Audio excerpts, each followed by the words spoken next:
good afternoon, everyone. Happy to be with you here this afternoon. New Hope Radio, 1590 on the AM dial, 92.7 on the FM dial. NewHopeCC.tv, click Facebook, click YouTube, whatever you want to do, WARV.net. Man, we're coming at you like a house full of hornets. Glad to have you with us today. Aaron is here in the Facebook studio to meet you and to greet you. And he's already meted and greeted Tom.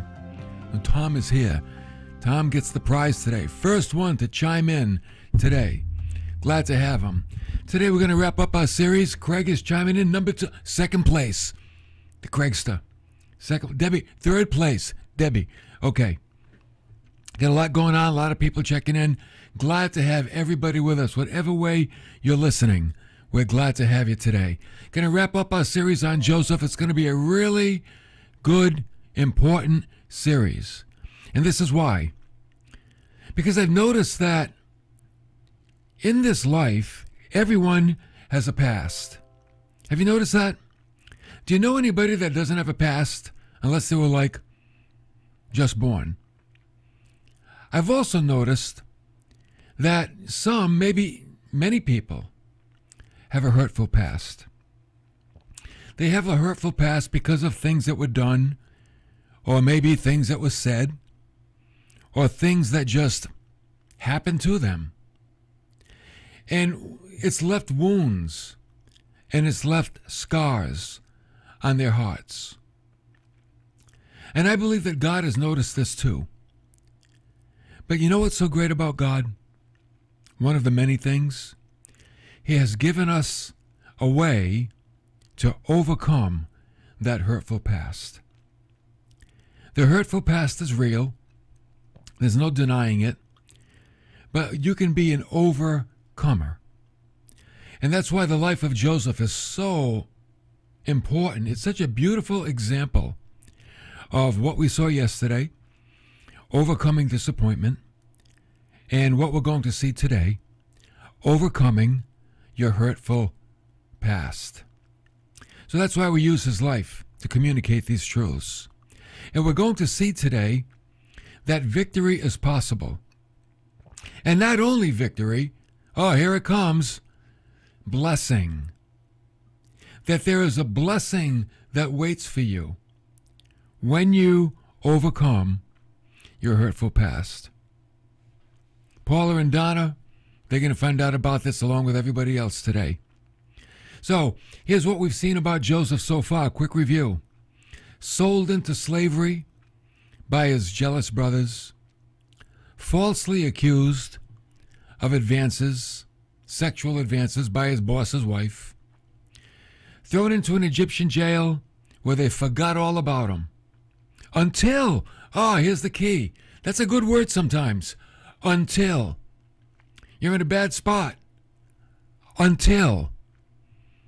Things aren't going the way you want them to. Until. Until's a big word. Joseph's in jail. Until it was time for his promotion. Remember, God had a plan for Joseph's life. That he was going to use him, in a mighty way. But he had to experience some humbling first. And this is why. The greater the responsibility, the greater the humility needed. Whew. Did that one get by you? The greater the responsibility, the greater the humility needed. Joseph is going to be handed tremendous responsibility. And because of that, he has to have a matching tremendous humility. And all these events that God worked into the life of Joseph were to work humility into him so he would handle that responsibility properly. Right, Betty? Right. So, we left off with Joseph in the Egyptian jail, and the Pharaoh had a dream. And he dreamed of 7 fat and healthy cows, and they were grazing in the grass. And then 7 skinny, ugly cows came out of the Nile River, and they ate the 7 healthy cows. Wow, some dream. And then he dreamed that 7 healthy stalks of grain were growing, and then 7 stalks, thin and scorched. They ate up the healthy stalks of grain. And Pharaoh, he was troubled by these dreams. I'm like, yeah, man, I would be too. He called for all of his magicians. He called for Dr. Phil. He called for everybody to interpret his dream. No one could do it. Wise men couldn't do it. No one could do it. The psychic hotline, they couldn't help him. Nobody could help the Pharaoh. Oh, but then the cupbearer. Remember the cupbearer? He had his dream interpreted by Joseph when he was in jail. And then he remembered that Joseph was pretty good at interpreting dreams. So Pharaoh called for Joseph. He said, well, go get him. Bring him over here. And Pharaoh told Joseph the dreams. And Joseph interpreted the dreams. And he said to Pharaoh that there'll be 7 years of abundance, the fat cows, followed by 7 years of famine, skinny cows that ate up the fat cows. Then we arrive at chapter 41, Genesis verse 32. Now, as for the repeating of the dream to Pharaoh, twice, because remember the fat cows, the fat stalks of grain, skinny cows, skinny stalks of grain. It was a 1-2 dream, boom, boom, repeated dream. And Joseph said it means that the matter is determined by God, and God will quickly bring it about. So he said, now look, Pharaoh looked for a man discerning and wise, and set him over the land of Egypt. So Joseph said to Pharaoh to begin to store up the grain to prepare for the famine. And Pharaoh said, that makes sense. I need to find a guy like Joseph who's in touch with God. I'm like, Pharaoh, why do you need to find a guy like Joseph when you've got Joseph? You don't need a guy like Joseph. You got Joseph himself. And it makes me think, sometimes we go looking for that which we already have. In our churches, sometimes we need people in our churches. We need people in leadership. We need teachers. We need assistants. We need musicians and singers.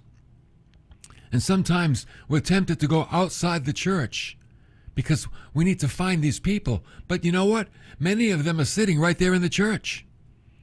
And 2 things about that. Number 1, we need to realize to raise up people in our church for responsible roles. And number 2, people in the church need to realize that they need to be raised up so they can fulfill responsible roles, youth leaders, musicians, Bible teachers. They're all in the church. It's time to wake up and step up and roll up your sleeves and start rowing. And people need to recognize that they are the next generation. So verse 39, boom, the light went on. Pharaoh said to Joseph, since God has informed you of all of this, there's no one so discerning and wise as you are. So Pharaoh said, Joseph, you want the job?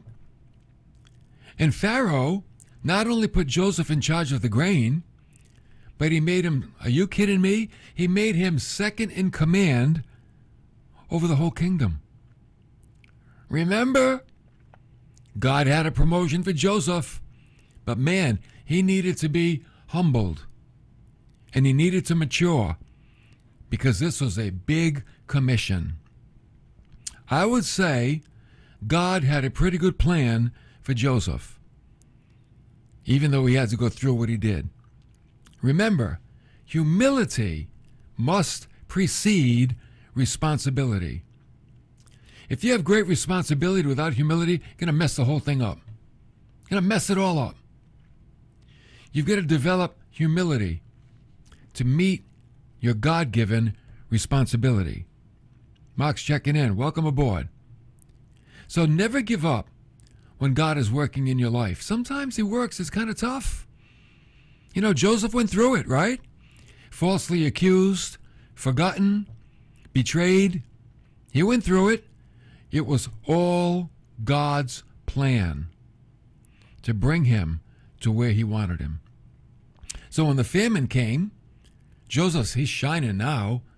They just stored up grain for 7 years, and now the famine came. People came from all over the world to buy grain because everybody was starving. And you know what happened? Jacob, Joseph's father, he heard that there was grain in Egypt, and he sent his sons to buy some of the grain.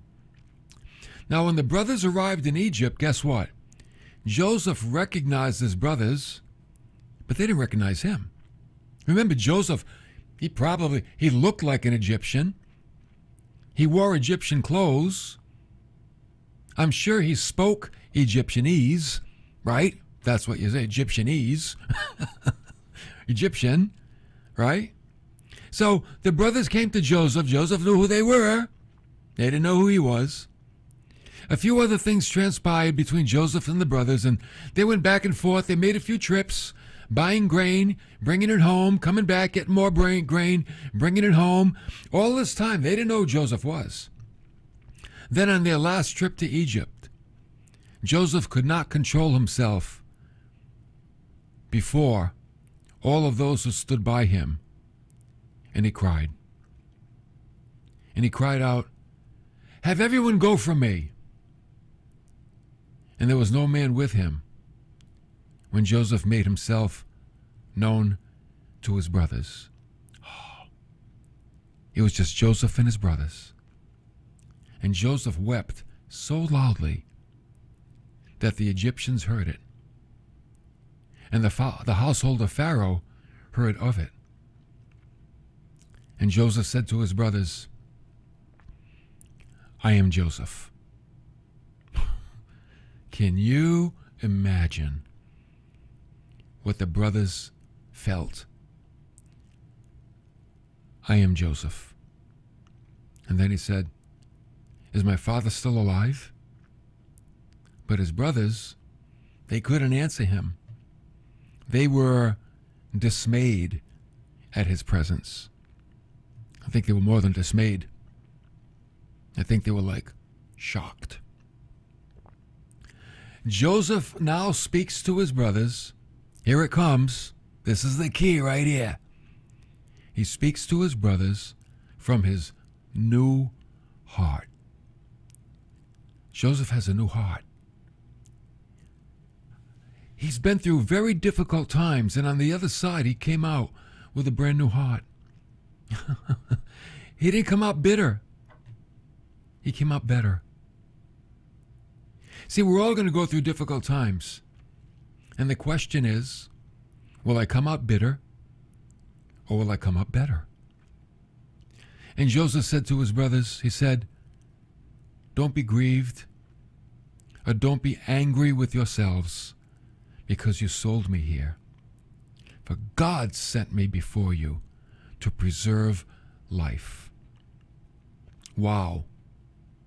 Joseph understood that his life was in the hands of God. He also understood that God sometimes will use bad people to move the good people where he wants them to move to. He said, "God sent me before you to preserve for you a remnant in the earth and to keep you alive by a great deliverance." What's a remnant? A remnant is a remainder or a surviving portion. And maybe, I don't know if Joseph really understood, maybe God gave him revelation that God's nation would survive and they would provide the Messiah for the world. Now, the Messiah has come. He's gone and ascended into heaven. And I believe today the remnant that's on the earth is the church. That we're the remnant. We're the remainder. And our job is to proclaim the fact that the Messiah has already come, and he's truly come. So Joseph said, "Now therefore, it was not you who sent me here, but God. I'm like, are you kidding me? This guy has changed. He's changed. The natural mind says, you dirty rats, you guys sent me here. But he's got a spiritual mind now. Now he's like, you didn't send me here. God sent me here. And it's just like the Romans didn't kill Jesus. God had Jesus killed for the sins of the world. And Joseph said, he has made me a father to the Pharaoh, and lord over all his household, and ruler over all the land of Egypt. Joseph's talking about his promotion. He's saying, yeah, you guys sent me here, but in reality, God was behind it because God promoted me to save you. That God put me in charge of all the grain so you would be saved, so the nation of Israel would be preserved, so the Messiah would come and die for the sins of the world. So Joseph said, go back and tell our father that I'm alive. And not only that, I am Lord over all of Egypt. And I want you to come and live here. And the family returned, and Jacob lived out his days in Egypt, and he died there. And you know, the Pharaoh, he really loved Joseph. And Joseph, the Pharaoh said, Joseph, I'm going to give you and your family Goshen. Goshen was like the cream of the crop. It was the best place to live in Egypt. And the Pharaoh gave it to Joseph. Family came, Jacob died. They brought the remains of Jacob back to his home to bury him, and then they returned to Egypt. Now, the story may take a turn. We get to Genesis chapter 50, and Joseph's brothers are thinking, uh-oh. You ever think, uh-oh? When Joseph's brothers saw that their father was dead, they said, oh man, what if Joseph bears a grudge against us and pays us back in full for all the wrong which we did to him? See, they're thinking now, man, the father's gone, right? Pfft. Now it's time for revenge. So his brothers also came, and they fell down before him, and they said, behold, we are your servants. You know what that scene marks out? The dream fulfilled. Remember when we began the series, Joseph had a dream. And what was the dream? That their stalks were out in the field. And they came and they bowed down to Joseph's stalks. Joseph was right. He was just insensitive. But the dream was fulfilled. And the brothers came and they bowed down to him. But Joseph said to them, and this is why Joseph had a real heart change. You know what Joseph didn't say to them? You dirty rats, you better bow down. Your life is hanging by a thread. He didn't say that. He didn't say that. Why? Because he's a new guy. He's a brand new creation. You know what he said to his brothers? Don't be afraid. I'm in God's place. He's actually saying, listen, guys, it's not about you. You didn't do anything. God is moving the pieces behind the scene. God did this to get me here. That's incredible. That's incredible. When's the last time you thanked God for using people to hurt you? Probably never. Probably never. Did you ever have people hurt you? Yeah. Did you ever thank God for it? No. See, why would I thank God for using people to hurt me? Because sometimes when people hurt us, it's to do a work in us. It's to change us on the inside. Maybe it's to move us to where God wants us to be. It's a character rebuilding. And it worked with Joseph. I'm in God's place. And Joseph said to them, as for you, you meant evil against me, but God meant it for good. in order to bring about this present result and preserve many people alive. See, he's not disavowing the fact that his brothers are bad. These guys are bad. But God is bigger. And God will use your badness to do good in me. So God, Joseph, no matter where he was and what was happening, he never, I like this part, he never took his eyes off God. That's why he can speak the way he does. He never took his eyes off God. God got me here. God promoted me. God put me in charge of all the food.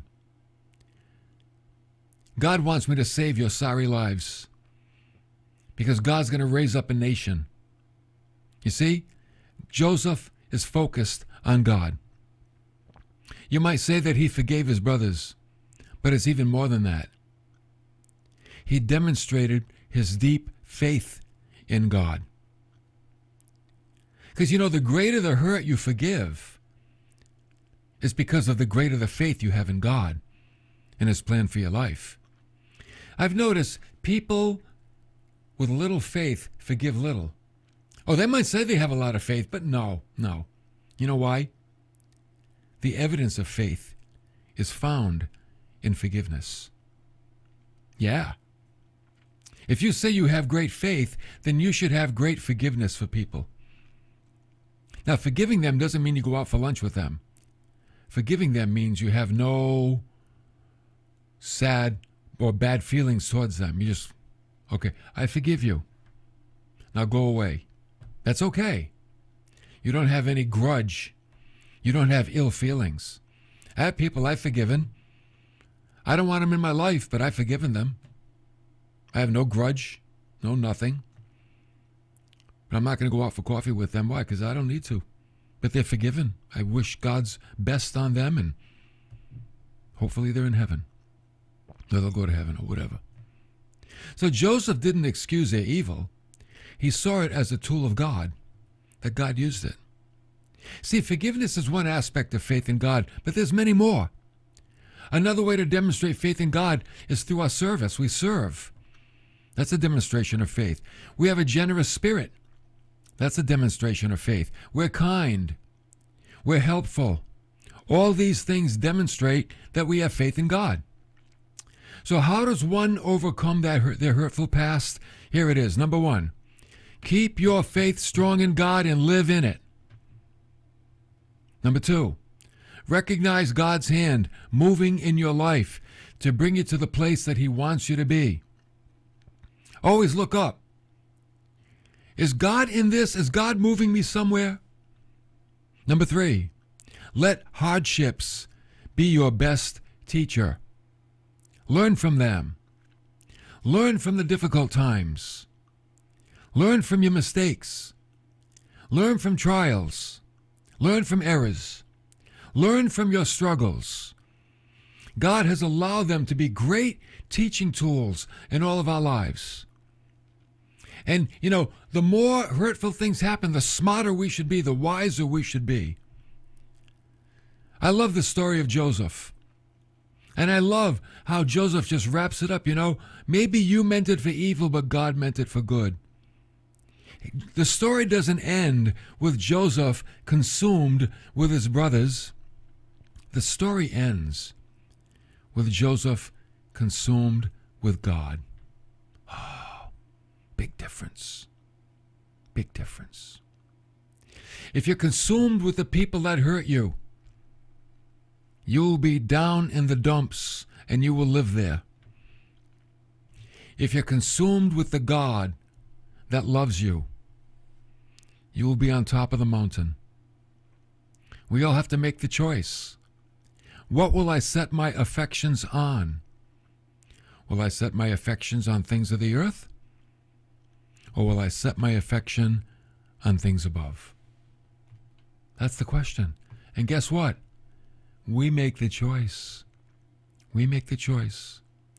A hurtful past is not something that we seek or strive for. It's something that happens. but we can be victorious over it. And not only victorious, we can be blessed. Joseph was victorious, and Joseph was blessed. Go to God today. If you're struggling with a pain from your past, focus on God instead of the pain. And try to see where God has bettered you, where He's made you a better person. Maybe He's worked in your heart strength, endurance. Maybe He's worked in your heart a greater degree of love. Maybe He's teaching you forgiveness. I don't know. Only God knows how He's working with you, and He works in me and all of us that are listening today. And, only God knows. But never, ever, ever turn your back on God. Oh, no. Because I'll tell you what. If God is behind all of these things, bringing you to a better place, you don't want to turn your back on that. No, you want to go with the flow. You want to go with the spiritual flow. You want to ride that river. Ride that river, baby. God's making that river move. You want to ride the river to where God is taking you. Hey, I thought it was a great series. I hope you enjoyed it. I hope it helped you in some areas of your life. That's why we like to be here, to help people, to be victorious, to be blessed. It's all about God, man. It's all about the Lord. Learn His word, trust it, abide in it. Things will happen for you. Thank you for coming along today. Appreciate you. Pray for the program if you can. Support us prayerfully. Support us financially. Any way we can. You can. We love being here. And we will see you next time, for more of New Hope Radio.